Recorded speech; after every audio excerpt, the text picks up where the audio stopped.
হরে কৃষ্ণ। সবাইকে স্বাগত জানাচ্ছি মাধববাণী ইউটিউব চ্যানেলে।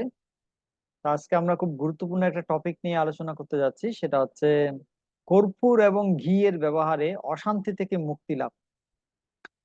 দেখুন, পারিবারিক অশান্তি এটা একটা কমন ব্যাপার, যেটা আমরা প্রায় প্রতি ঘরেই আমরা দেখতে পাই। সব ঘরেই কম বেশি এটা আছে, কিন্তু এটা যখন মাত্রা সীমা ছাড়িয়ে যায় তখন সেটা একটা মারাত্মক সমস্যা বা বিপত্তিতে পরিণত হয়।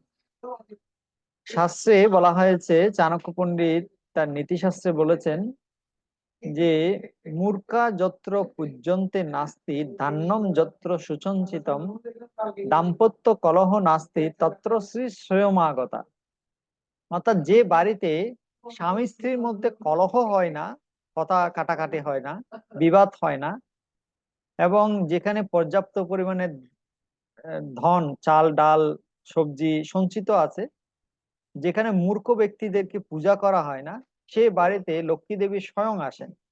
এটার মানে হচ্ছে, বাড়িতে যদি ঝগড়াঝাটি হয়, দাম্পত্য কলহ হয়, কথা কাটাকাটি হয়, তাহলে সেই বাড়ির লক্ষ্মী চঞ্চলা হয়ে যান, লক্ষ্মী সেই বাড়ি থেকে ছেড়ে চলে যান।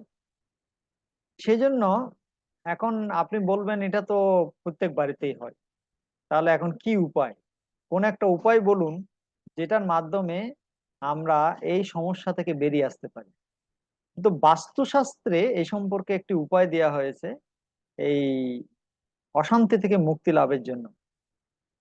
বাস্তুশাস্ত্রে বলা হচ্ছে, আপনি যদি প্রতিদিন একটা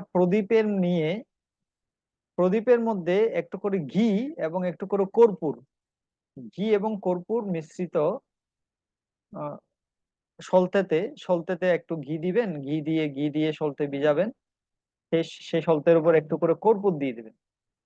তারপর সেই কর্পূর এবং ঘৃত প্রদীপটা আপনি ভগবানকে ঠাকুরকে অর্পণ করবেন।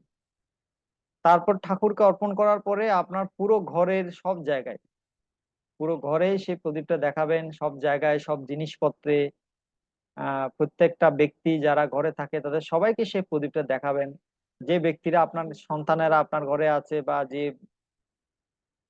গুরুজনেরা আপনার ঘরে আছে, যে বা যারাই আপনার ঘরের পরিবারের সদস্য, তারা সবাই সেই প্রদীপটা হাত দিয়ে স্পর্শ করে মাথায় লাগাবে, এবং আপনার পুরো ঘরের সমস্ত জিনিসপত্রের মধ্যে সেই প্রদীপের আলো দেখাবেন।